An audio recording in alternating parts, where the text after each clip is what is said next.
Shalom jemaat sekalian. Ibadah Jumat Agung kali ini terasa sangat spesial bagi kita. Kenapa demikian? Karena kita bersama-sama keluarga kita beribadah di rumah masing-masing via online maupun lewat televisi. Mari jemaat kita mempersiapkan hati dan pikiran kita untuk beribadah pada pagi hari ini. Kita mengambil saat teduh.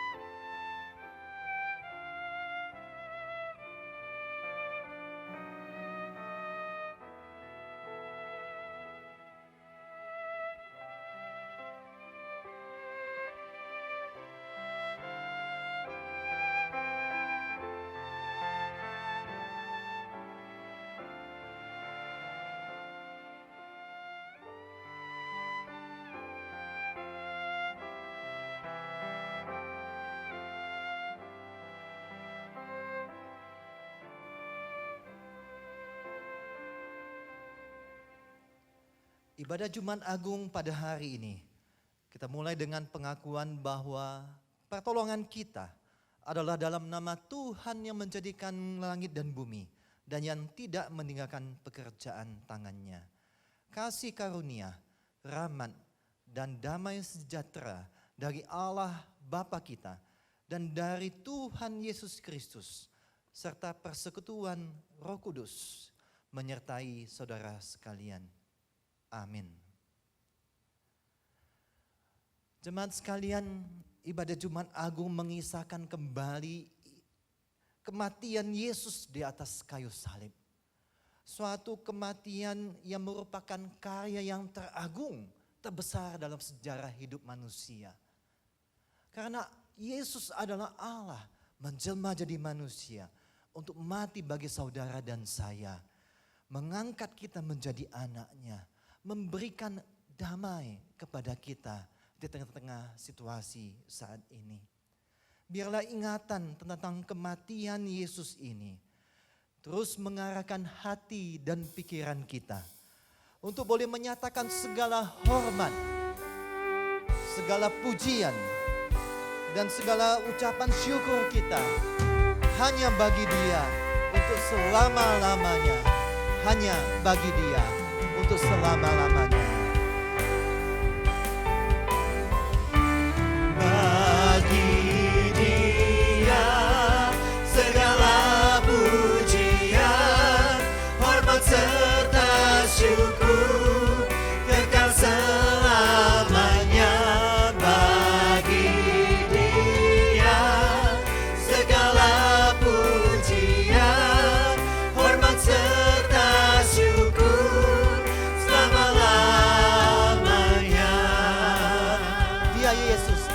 mati bagiku. Dia Yesus telah mati bagiku. Dia Tuhan selamatkan jiwaku. Bagi Dia pujianku tak dapat ku balas kasih.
Ya Tuhan, kami sungguh bersyukur kepadamu karena kami masih dapat mengikuti ibadah Jumat Agung.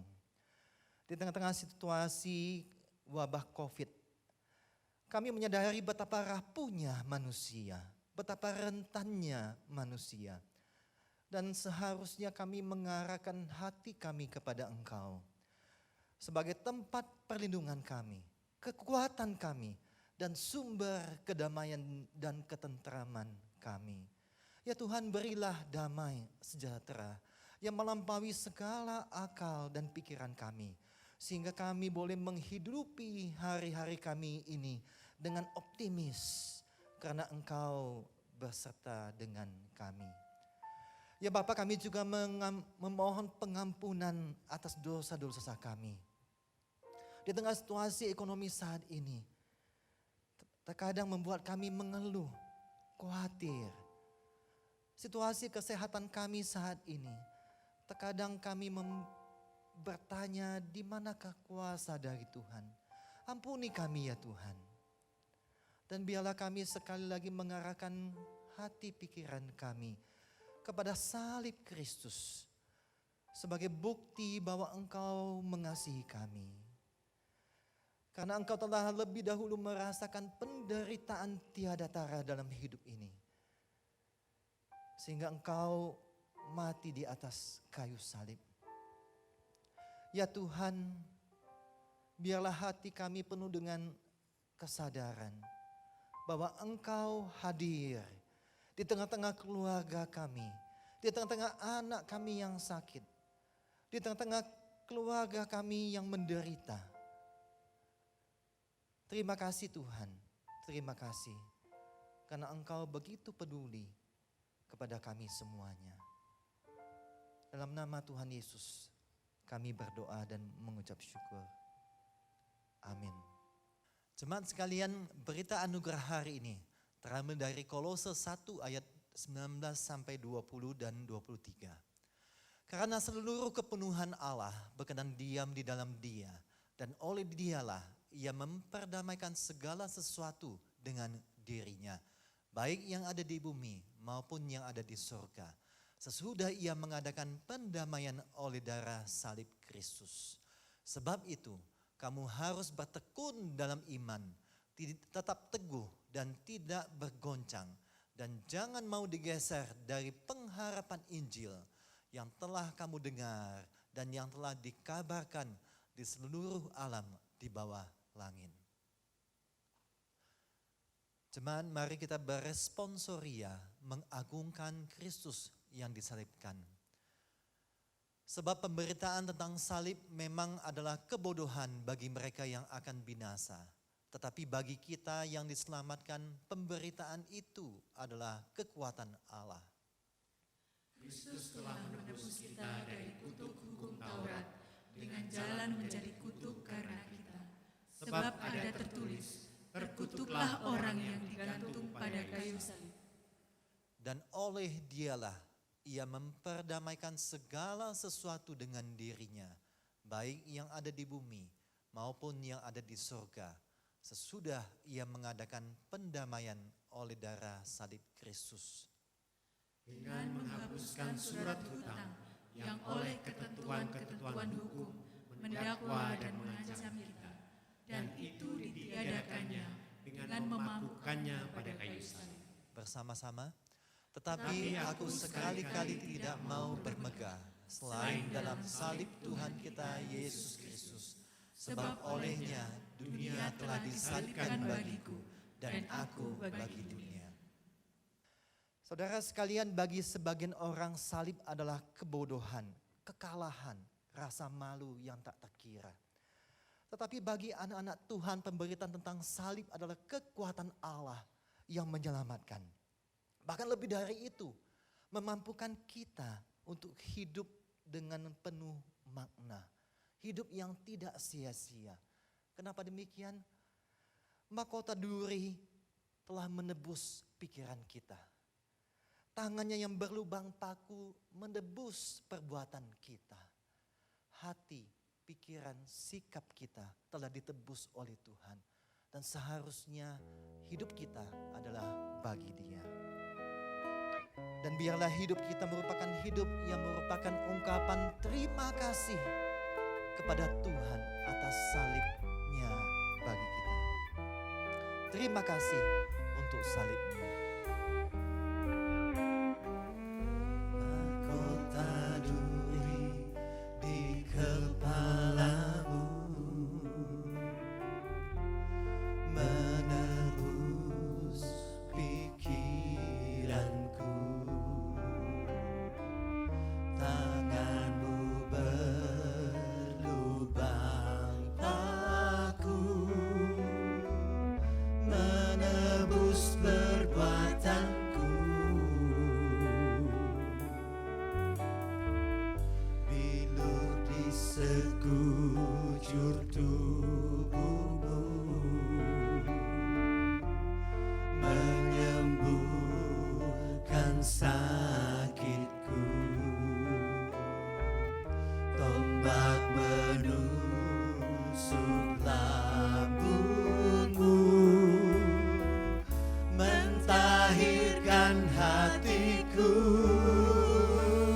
Begitu besar kasih-Mu padaku, hingga Kau pilih jalan salib-Mu, pengorbananmu selamatkan hidupku.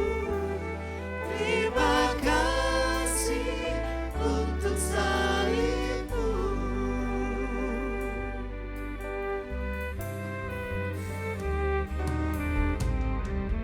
Mahkota duri di kepalamu,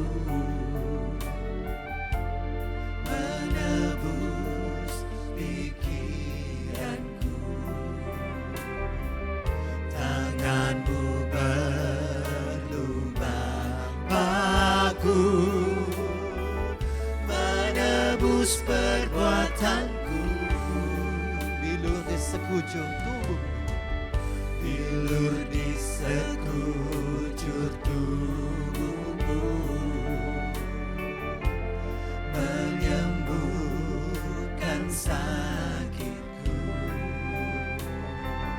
Tombak menusuk lambungmu, mentahirkan hatiku. Begitu besar kasih-Mu padaku, hingga Kau pilih jalan salib-Mu, pengorbananmu selamatkan hidupku. Terima kasih untuk salib-Mu. begitu besar. Begitu besar kasih-Mu padaku, hingga Kau pilih jalan salib-Mu, pengorbananmu selamatkan hidupku. Terima kasih untuk salib-Mu. Terima kasih. Terima kasih untuk salib-Mu. Terima kasih untuk salib-Mu.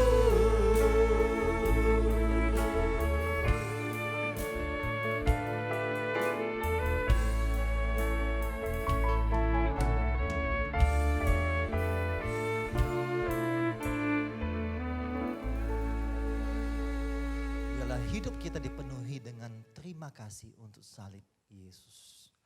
Saudara sekalian, penderitaan datang tanpa kita duga dan kita minta. Seperti yang kita alami saat ini. Bagaimanakah seharusnya anak Tuhan menghadapi penderitaan? Jenny IHC adalah seorang yang memiliki kehidupan yang sulit, boleh kita katakan sulit. Bagaimana tidak ketika dia harus menggunakan tiap hari berjam-jam untuk merawat saudara perempuan dia yang cacat. Sementara dia mengalami radang sendi yang sangat-sangat menyakitkan.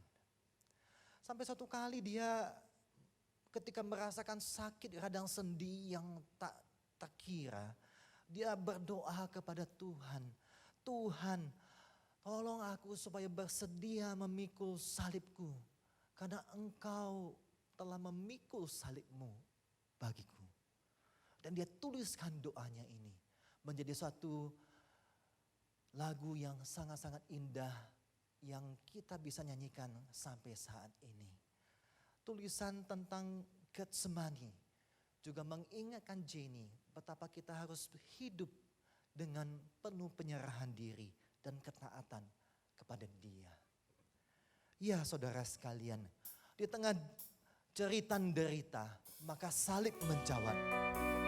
Dan biarlah lagu ini mempersiapkan hati kita untuk menjamu kebenaran firman Tuhan. Pimpin ke Kalvari. Mahkotailah Raja hidup, mulia bagimu. Ingat mahkota durimu, pimpin ke Kalvari. Jangan lupa Getsemani. Jangan lupa Getsemani, jangan lupa sengsaranya, jangan lupa cinta Tuhan, pimpin ke Kalvari. Mohon ku dimengertikan, Kau mati bagiku. Ku mau bagaikan malaikat menjaga kuburmu. Jangan lupa Getsemani. Jangan lupa Getsemani, Jangan lupa sengsara. jangan lupa sengsaranya, jangan lupa cinta Tuhan, pimpin ke Kalvari.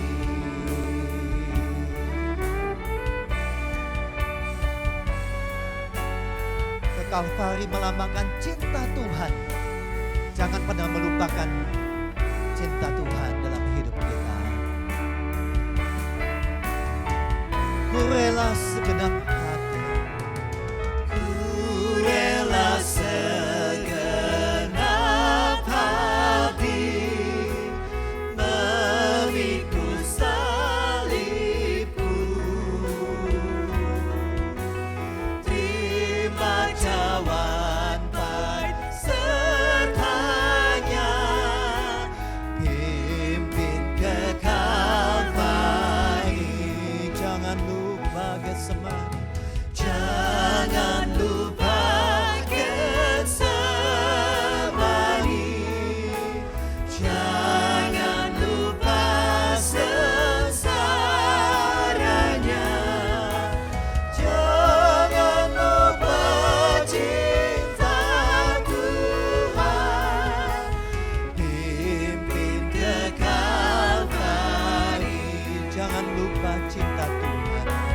Jangan lupa cinta Tuhan, pimpin ke Kalvari.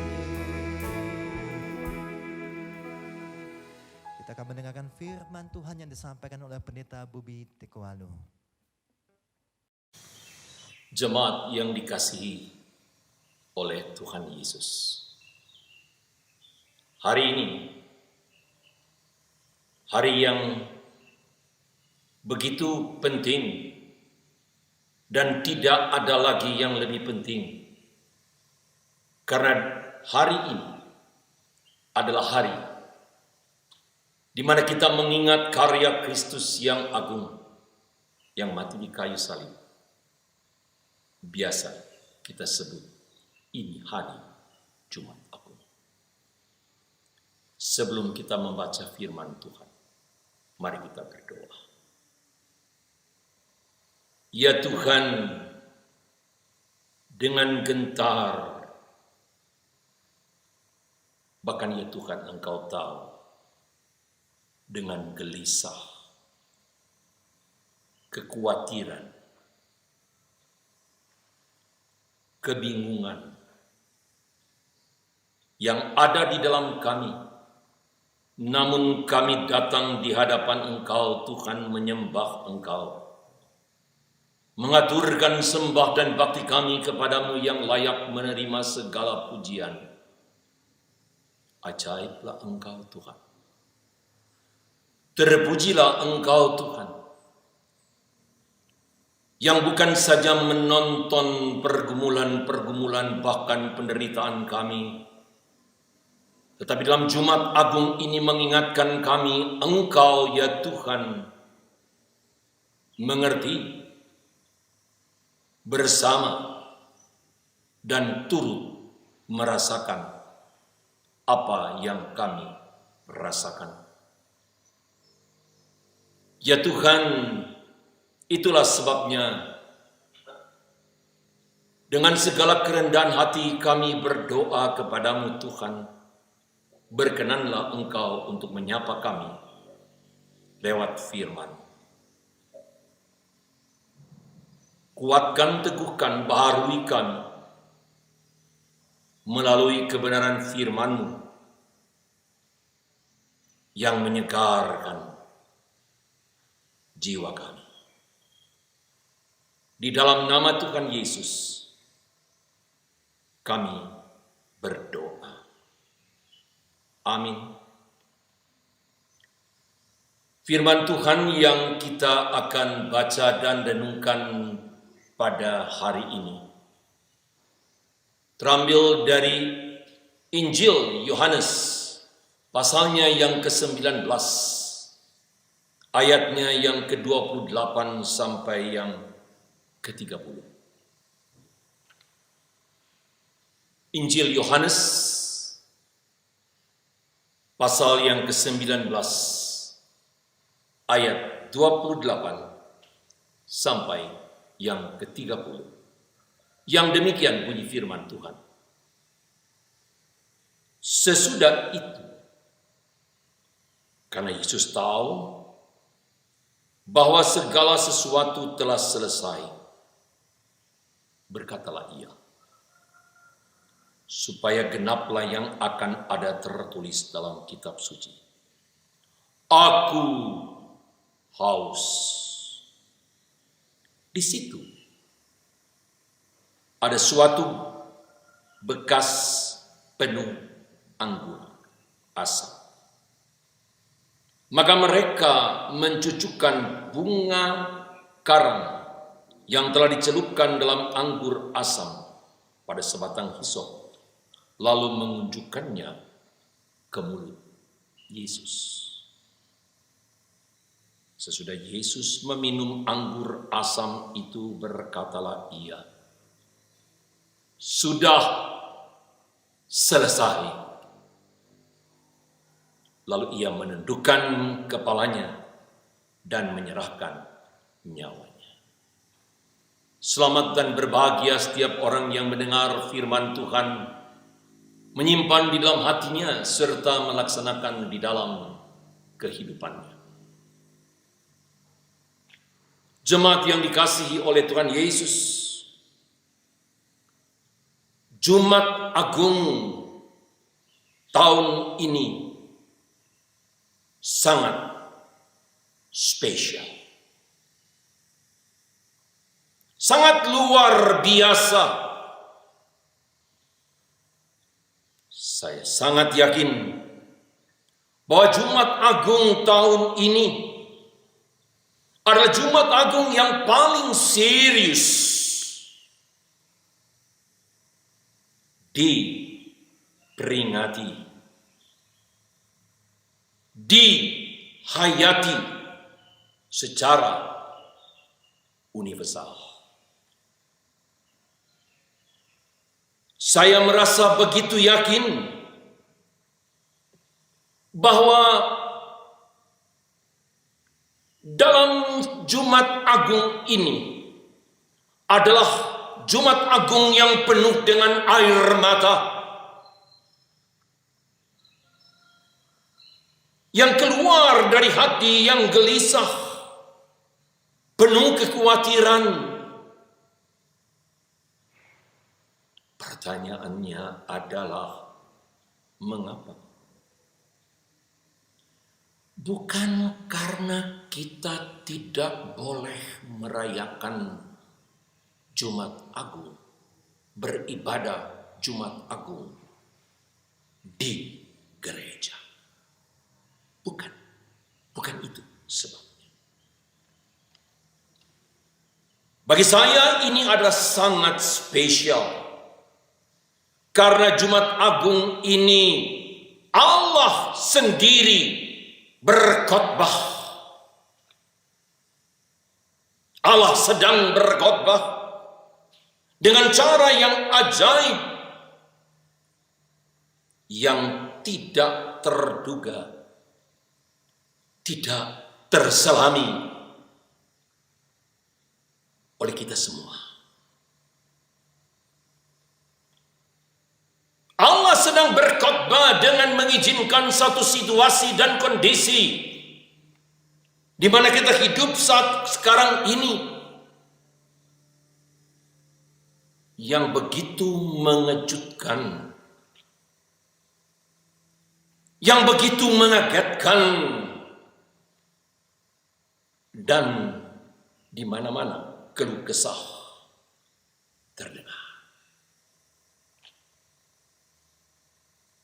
Medsos mengungkapkan kepada kita fakta-fakta yang belum pernah terjadi. Di mana-mana, saudaraku, baik itu di jalan, di dalam ruangan, tempat pekerjaan, di lapangan-lapangan, betapa hati ini begitu terharu melihat orang-orang yang berlutut, melihat orang-orang yang berseru dan berteriak, menangis, ceritan hati yang tidak dapat diungkapkan. Ada yang telah kehilangan orang yang dicintainya. Ada yang sedang mengalami situasi antara hidup dan mati. Dan sebagian besar lagi penuh dengan tanda tanya, apa yang akan menjadi bagian saya? Saya bertanya, saudaraku, pendeta mana yang dapat berkhotbah dan mengakibatkan secara universal orang-orang menangis dan menyembah dan berlutut? Pendeta mana yang dapat berkhotbah yang mengakibatkan sekian banyak orang gelisah, takut, dan menyembah? Tidak ada. Tidak ada satu pendeta pun. Tidak ada yang terkecuali yang mampu membuat dunia ini seperti situasi sekarang ini, menjadikan manusia secara universal penuh dengan air mata. Oh ya, Benar, Jonathan Edwards pernah berkhotbah yang mengakibatkan jemaatnya merasakan kengerian neraka. Tetapi itu hanya setempat. Namun yang kita hadapi saat sekarang ini adalah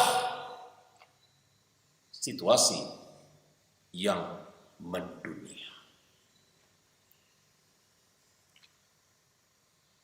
Dalam pemahaman yang seperti itulah saya percaya khotbah Tuhan melalui situasi saat ini adalah satu khotbah yang menyadarkan kita, yang menginginkan kita mengingat kembali karya Tuhan Yesus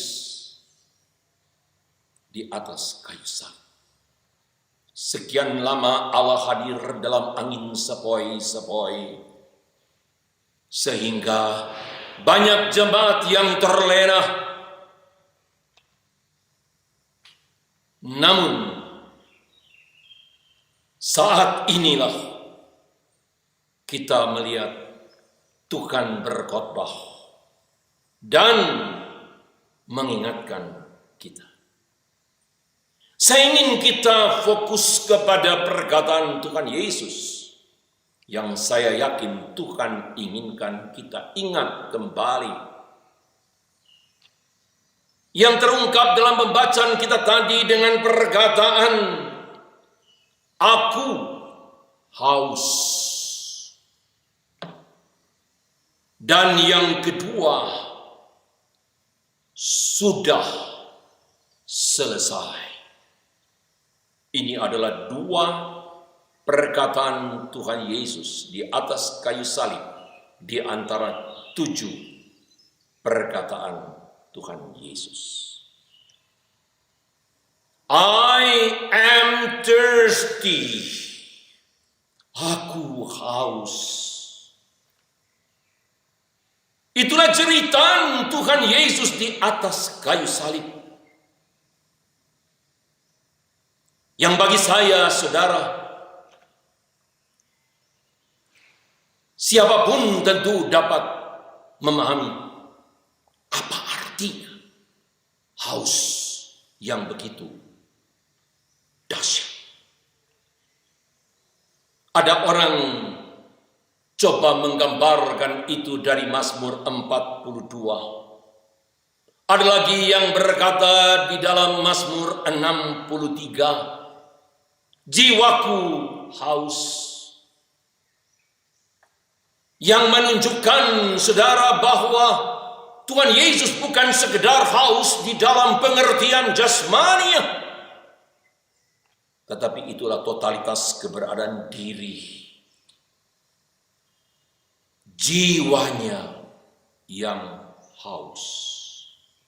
Dalam konteks inilah saya tidak merasa ragu-ragu untuk mengingatkan apa yang pemazmur katakan di dalam Mazmur 22 ayat 16. Dengan satu jeritan, lidahku melekat di langit-langitku. Bayangkan, saudara, kehausan yang bukan sekedar puisi, tapi yang disebutkan bahwa lidahku melekat di langit-langitku, langit-langit mulutku. Dan itulah, saudara sekalian, yang disebutkan atau yang diteriakkan oleh Tuhan Yesus. Aku haus, haus yang begitu dahsyat. Berulang kali kita merenungkan bagian ini. Tetapi Tuhan mau ingatkan kita untuk lebih lagi menghayati, mendalami, dan percaya pada kedahsyatan dosa yaitu dosa engkau dan saya, yang mengakibatkan Yesus berseru, "Aku haus." Saudara, kengerian jeritan itu mengingatkan saya pada waktu Tuhan Yesus menceritakan tentang ada orang yang kaya dan Lazarus yang miskin. Yang kemudian orang yang kaya itu mati dan menderita sengsara. Kalimat yang begitu tajam, kalimat yang begitu menyentuh saudara. Si orang kaya itu berkata kepada Abraham, "Bapak Abraham, tolong suruh Lazarus memberikan setitik air di lidahku. Aku merasakan derita, kehangatan di nyala api ini." Saudara, itulah jeritan dari alam maut. Berikanlah setetes air di lidahku. Dalam suatu kegersangan, kekeringan yang begitu dahsyat. Sehingga saya tanpa ragu menginterpretasikan, tatkala Yesus berkata dan berteriak, "Aku haus," pada saat itulah kita harus mengerti, itulah yang seharusnya jeritan kita dari alam maut. Itulah yang seharusnya jeritan kita, engkau dan saya, dari alam maut. Di tengah-tengah nyala api, derita sengsara di bawah murka dari Allah. Singkatnya saya berkata, aku haus adalah jeritan dari alam maut. Jeritan dari alam orang mati yang dibawa murka Allah.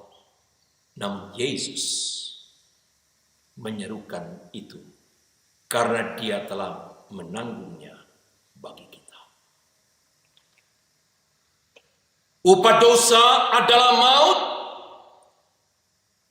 namun kasih karunia Allah adalah hidup yang kekal di dalam Yesus Kristus. Itulah sebabnya ya, kita datang, saudaraku, di hadapan Tuhan. Tatkala kita datang ke hadapan Dia, maka kita akan mengalami apa yang Tuhan Yesus katakan, barang siapa haus, baiklah ia datang kepadaku dan minum. Tatkala kita datang di hadapan Tuhan yang tersalib itu, kita tidak akan haus lagi. Jeritan alam maut tidak lagi menjadi bagian kita karena Yesus telah menanggungnya. Seorang yang sangat terkenal namanya Mother Teresa, Ibu Teresa, pernah pada waktu dia akan menerima hadiah Nobel di Oslo, beliau menyebutkan, tidak cukup untuk berkata, aku mengasihi Tuhan, tetapi tidak mengasihi sesama. Dengan begitu tegas beliau berkata, Allah telah membuat membuat dirinya di atas kayu salib itu dalam posisi yang lapar dan jelas haus, dalam ketelanjangan dan kehinaan. Dan saudara, bagi saya kalimat itu menunjukkan betapa di sekitar kita ada begitu banyak teriakan-teriakan, jeritan-jeritan yang perlu jawaban, jeritan dari orang yang telanjang di tengah-tengah fashion, di tengah-tengah adu model yang paling modern. Di sana ada orang-orang telanjang.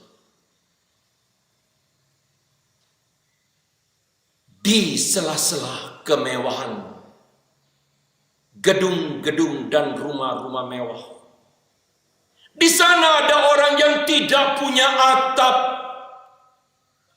yang sedang menjerit. Di tengah-tengah kelimpahan makanan, bahkan dengan restoran-restoran yang begitu mahal, di sampingnya ada jeritan, aku lapar. Di tengah-tengah situasi orang-orang saling berebut kekuasaan, kemuliaan, kehormatan, puji-pujian yang sia-sia, di sana ada orang-orang yang tersisih, terabaikan, dan mereka sedang menjerit. Mother Teresa bukan hanya memahami, merenungkan, menghayati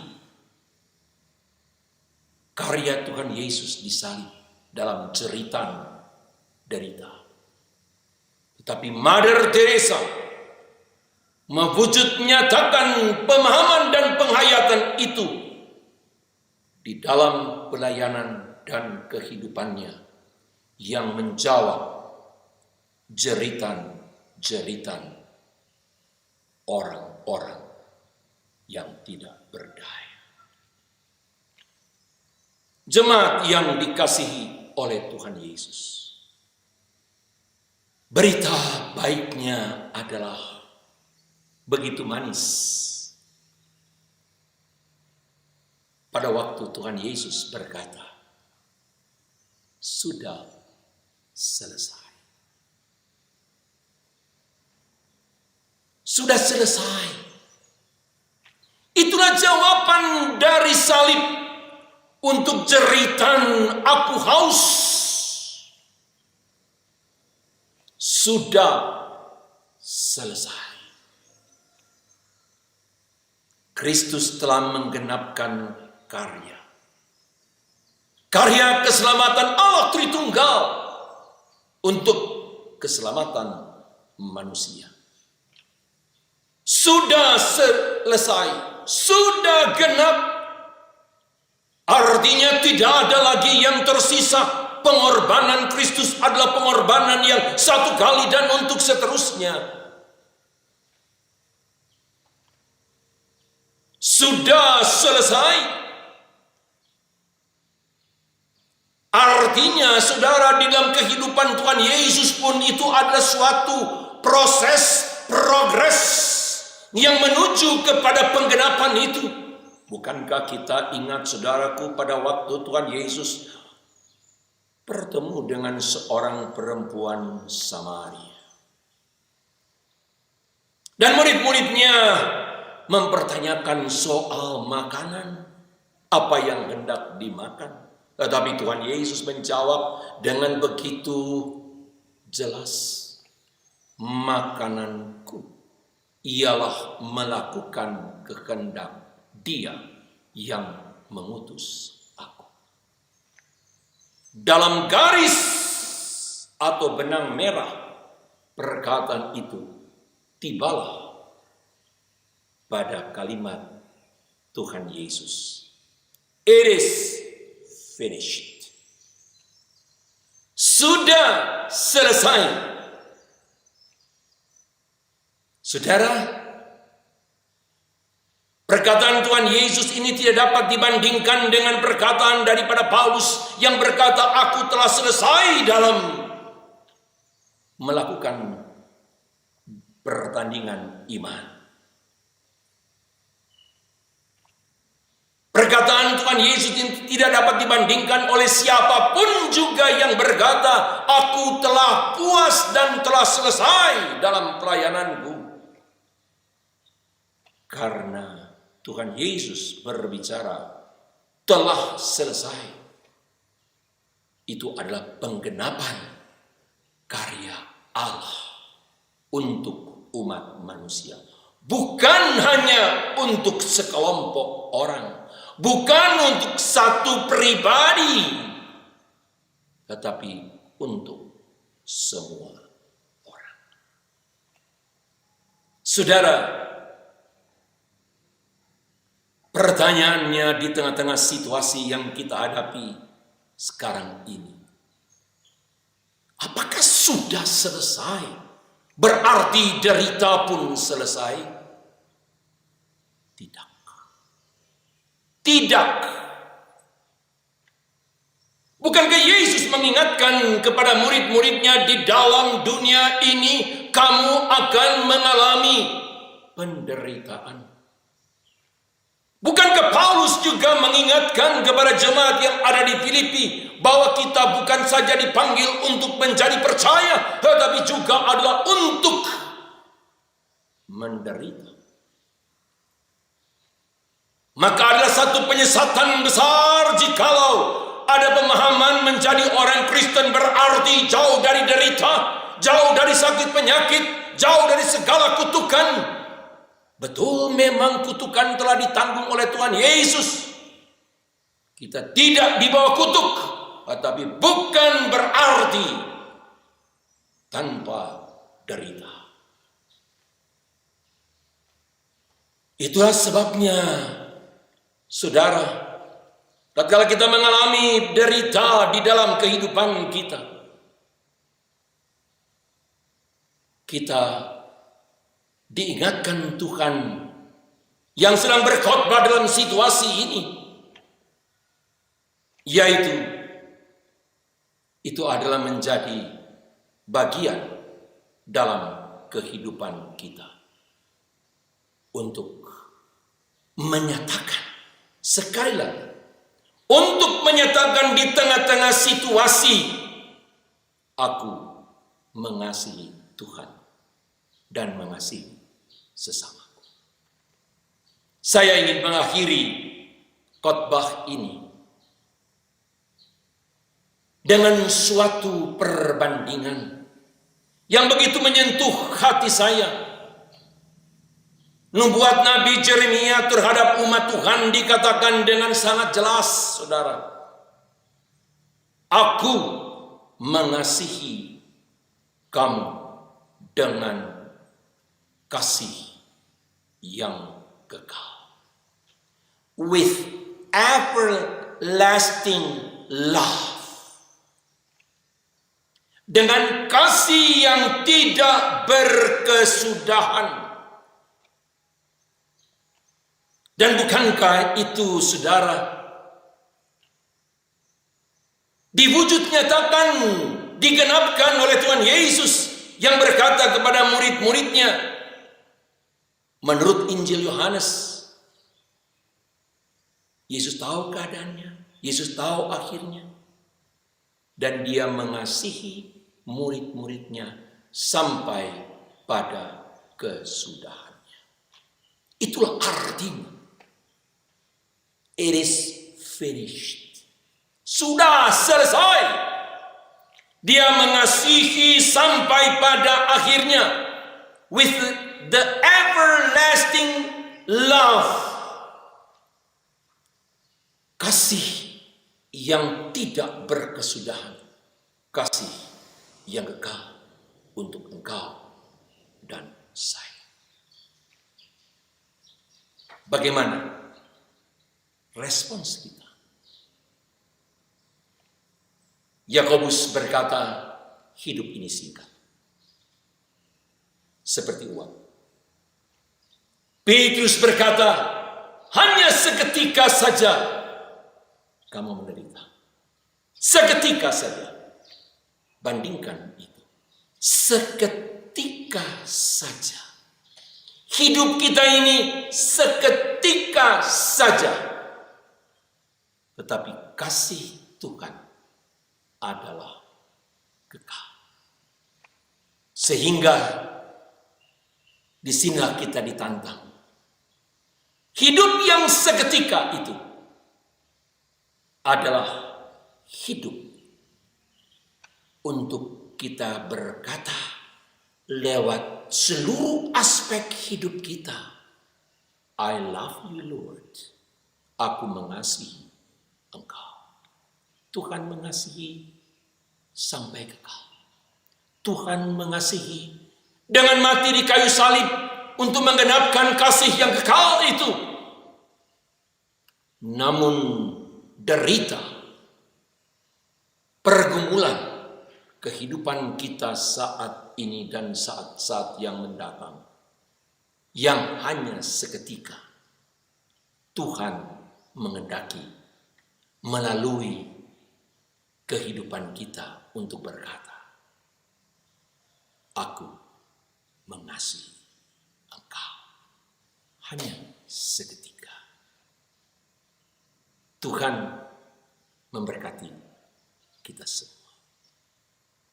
Amin. Saudara-saudari yang dikasihi dalam Tuhan, di tengah pandemi corona yang mewabah ini, yang membuat segala sesuatu menjadi kacau, yang membuat kita semakin hari semakin resah dan khawatir, ingatlah bahwa Tuhan di atas semua itu. Dia yang berdaulat atas hidup kita. Hari ini kita memperingati kematian Tuhan Yesus. Marilah kita kembali bersama-sama mengingat akan kasih setia Tuhan yang tiada berkesudahan, Dia yang rela mati untuk kita. Above all.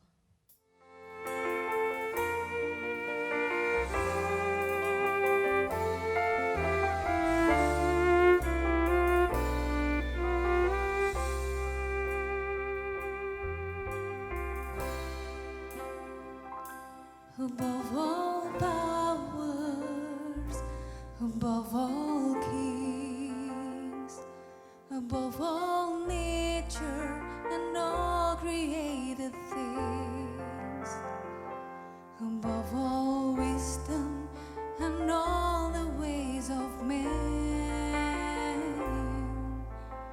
you were here before the world became. Above all kingdoms, above all thrones, above all wonders the world has ever known, above all wealth and treasures of the earth, there's no way to measure what you're worth.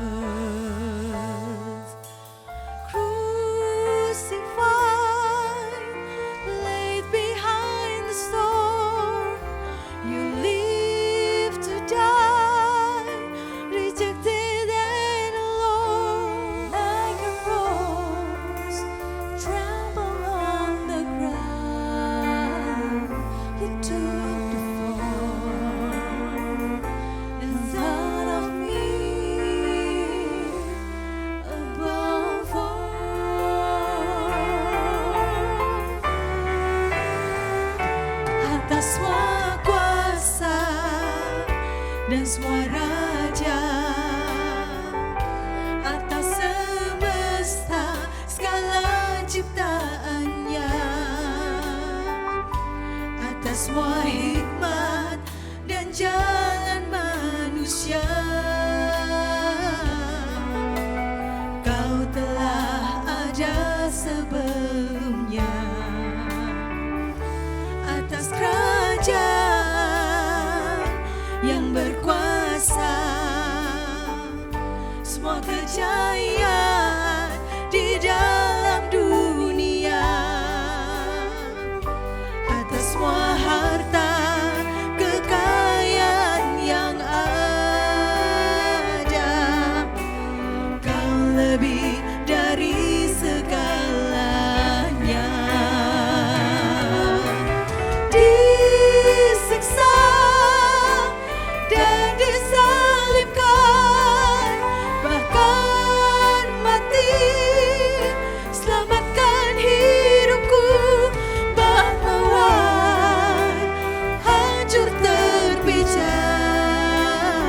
Shalom, sidang jemaat yang dikasihi oleh Tuhan, dimanapun Bapak Ibu Saudara hari ini merayakan Jumat Agung. Saya berdoa kiranya kita semua diberkati oleh Tuhan. Sekali lagi saya mewakili rohaniwan dan juga majelis menyampaikan kepada kita semua selamat merayakan Jumat Agung. Anugerah Tuhan besar bagi kita. Kita bersyukur hari ini kita bisa beribadah dan kita juga mengucapkan terima kasih kepada Bapak Pendeta Bubi Tikwalu yang sudah dipakai oleh Tuhan untuk menyampaikan pesan Tuhan yang boleh memberkati kita sekalian dalam ibadah pada pagi hari ini. Terima kasih juga untuk semua rekan-rekan yang sudah boleh melayani dalam ibadah pada pagi hari ini. Terima kasih dan kiranya Tuhan yang boleh memberkati kita semua. Terima kasih juga untuk semua rekan-rekan tim multimedia yang membantu berlangsungnya ibadah pada pagi hari ini.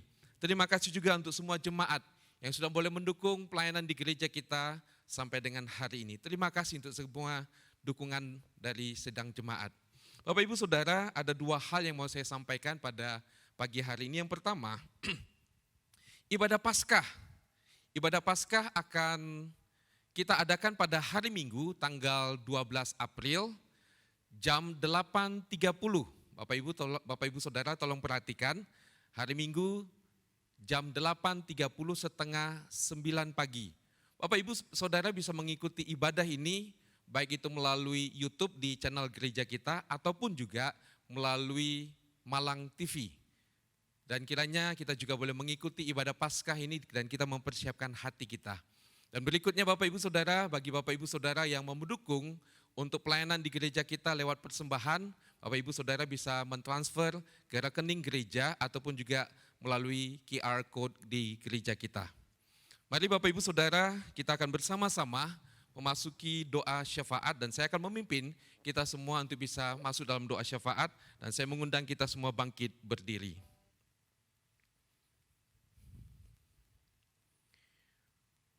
Bapa di surga, terima kasih jikalau pada pagi hari ini kami diberikan waktu oleh Tuhan untuk bisa beribadah dan kami boleh mengingat anugerah Tuhan yang besar bagi kami.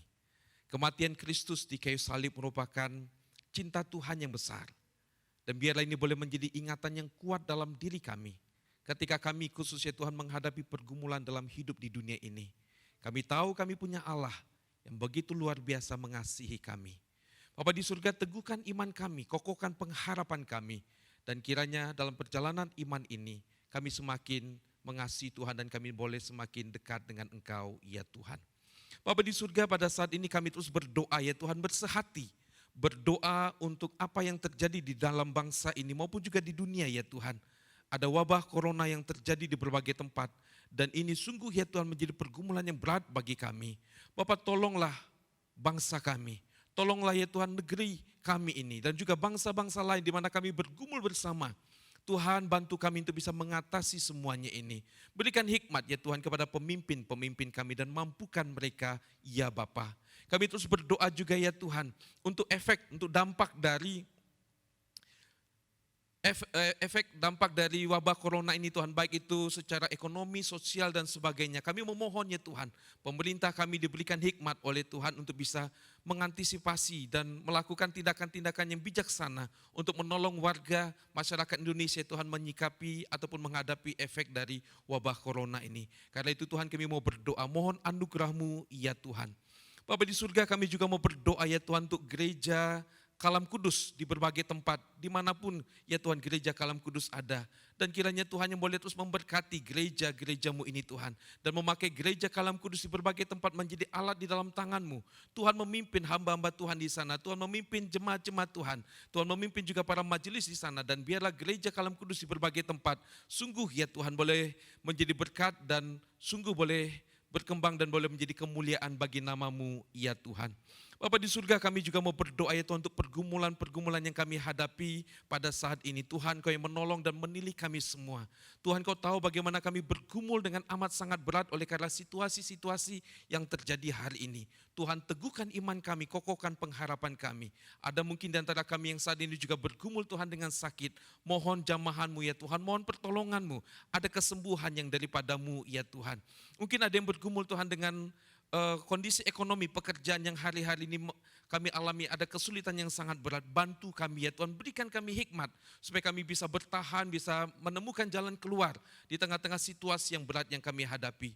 Kami juga berdoa Tuhan untuk pendidikan dari anak-anak kami. Dengan situasi yang ada kami memikirkan ada banyak situasi yang kami hadapi. Karena itu Tuhan tolong kami ya Tuhan. Bapa di surga, kami juga sebentar akan memberikan persembahan. Kiranya Tuhan yang juga boleh memberkati persembahan kami.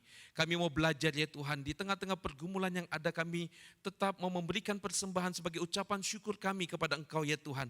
Oleh karena Engkau Bapa yang memeliharakan setiap kami. Dan kami tahu ya Bapa, Engkau Bapa yang akan selalu campur tangan dalam semua kehidupan kami. Dan Engkau Tuhan yang akan mencukupkan segala sesuatu dalam hidup kami.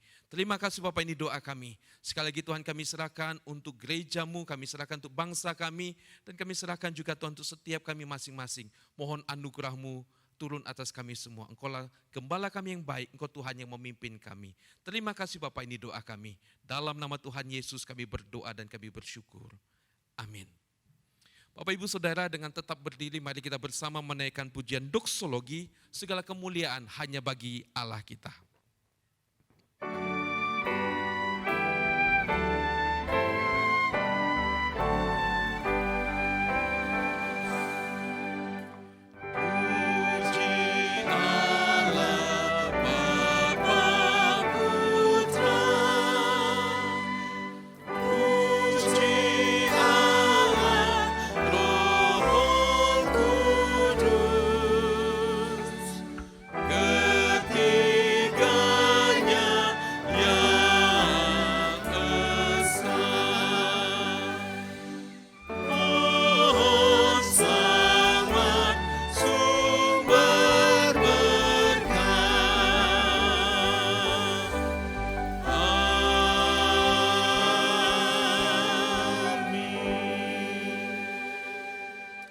Sidang jemaat yang dikasihi Tuhan dan yang mengasihi Tuhan, mari bersama kita mengarahkan hati kita kepada Tuhan.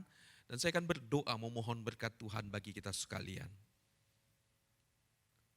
Tuhan memberkati engkau dan melindungi engkau. Tuhan menyinari engkau dengan wajahnya dan memberi engkau kasih karunia. Tuhan menghadapkan wajahnya kepadamu dan memberi engkau damai sejahtera. Amin.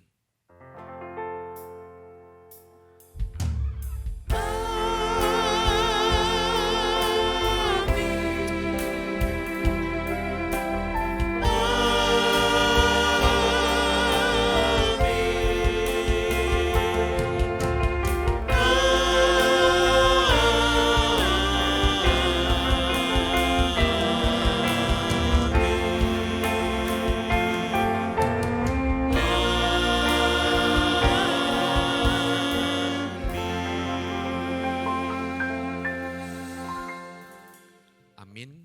Ibadah selesai. Tuhan Yesus memberkati.